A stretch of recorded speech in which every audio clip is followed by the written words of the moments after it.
राजकारणात नुसतं व्हिजन असून चालत नाही, तर इफेक्टही लागतो. म्हणजे किमान प्रभाव राहावा असं व्यक्तिमत्व लागतं. आमदार सत्यजित तांबे यांच्याकडे हे दोन्हीही असल्याचं सध्या सुरू असलेल्या राजकीय घडामोडींवरून दिसतं. विधानसभेला मामाचा पराभव झाल्यावर या तरुण नेत्यानं संगमनेरचं राजकारण हातात घेतलं. ज्येष्ठ नेते बाळासाहेब थोरात यांचा 3.5 दशकात पहिल्यांदाच पराभव झाला होता. त्यानंतर लगेच नगरपालिकेची निवडणूक लागली. येत्या 35 वर्षांपासून हातात असलेली संगमनेर नगरपालिकाही हातातून जाईल अशी स्थिती त्यावेळी झाली होती. परंतु या पठ्ठ्यानं एकट्यानं गड लढला आणि जिंकला. संगमनेर पालिका हातात घेण्यासाठी कल्पकतेनं संगमनेर 2.0 सादर केलं. संगमनेरचा विकास व नियोजन त्यात मांडलं. आमदार सत्यजित तांबे यांच्या याच विजनला संगमनेरकरांनी भरभरून प्रतिसाद दिला आणि पालिका पुन्हा त्यांच्याच ताब्यात दिली. संगमनेर पालिका हातात सत्ता मिळून 100 दिवस पूर्ण झाले. याच 100 दिवसात संगमनेर पालिकेनं काय काय केलं याचा लेखाजोखा आमदार तांबेंनी शुक्रवारी मांडला.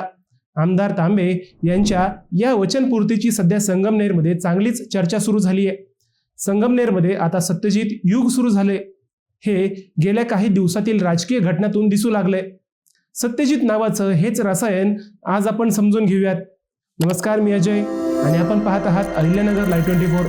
नगरी राजकारणाचं परफेक्ट अनालिसिस. संगमनेर पालिकेच्या पदग्रहणाला आता जवळपास 110 दिवस उलटलेत. पालिका निवडणुकीपूर्वी आमदार सत्यजित तांबे यांनी ही निवडणूक हातात घेऊन शहराचा 100 दिवसांचा आराखडा मांडला होता. संगमनेर 2.0 नावानं संगमनेरसाठीच्या भविष्यातील काही योजना मांडल्या होत्या. त्यापैकी कोणत्या योजना संगमनेर सेवा समितीने पूर्ण केल्या हे सांगण्यासाठी आमदार सत्यजित तांबे यांनी शुक्रवारी पत्रकार परिषद घेत सेवा समितीची भूमिका मांडली.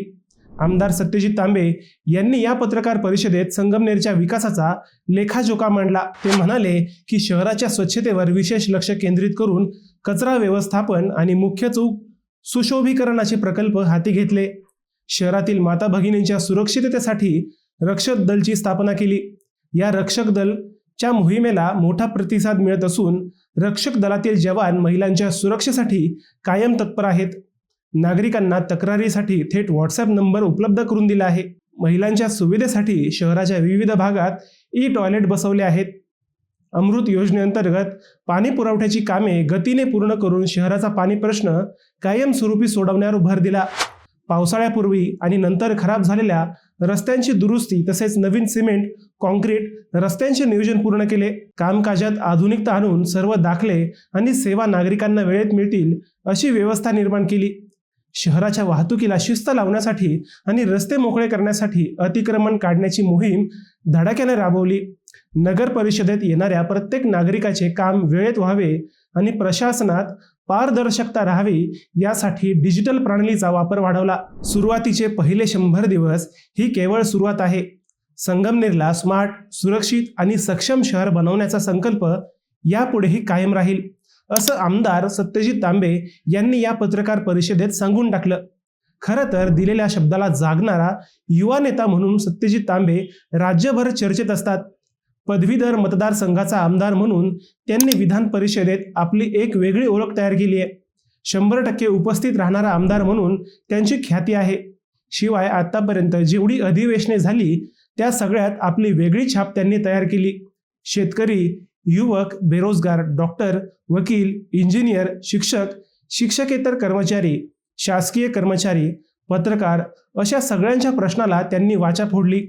आमदार सत्यजित तांबे यांच्या अभ्यासपूर्ण भाषणांनी प्रत्येक अधिवेशन गाजले. आमदार तांबे यांच्याकडील विजन व नियोजनामुळेच मुख्यमंत्री देवेंद्र फडणवीस यांच्या जवळचे अपक्ष आमदार म्हणून सत्यजित तांबे चर्चेत राहिले. महायुतीत असणाऱ्या आमदार अमोल खताळ यांच्यापेक्षाही मुख्यमंत्र्यांच्या जवळचा अपक्ष नेता म्हणून सत्यजित तांबे प्रसिद्ध झाले. आमदार म्हणून धुळे, नंदुरबार, जळगाव, नगर आणि नाशिक या जिल्ह्यात तांबेंनी लोकप्रियता मिळवली.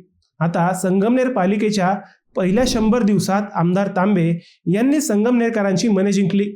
पुढच्या काही वर्षात नगर जिल्ह्यातील सक्रिय राजकारण ते हाताळतील असेही संगमनेर सेवा समितीला वाटते. मित्रांनो, तुम्हाला असं वाटतंय का आमदार सत्यजित तांबे नगरच्या राजकारणाचा प्रमुख चेहरा होतील का? तुमचं उत्तर आम्हाला कमेंट करून नक्की कळवा. शिवाय व्हिडिओ आवडला असेल तर चॅनलला सबस्क्राईब करून व्हिडिओला लाईक करायला विसरू नका. पुन्हा भेटूयात नव्या विषयावर. तोपर्यंत सप्रेम नमस्कार.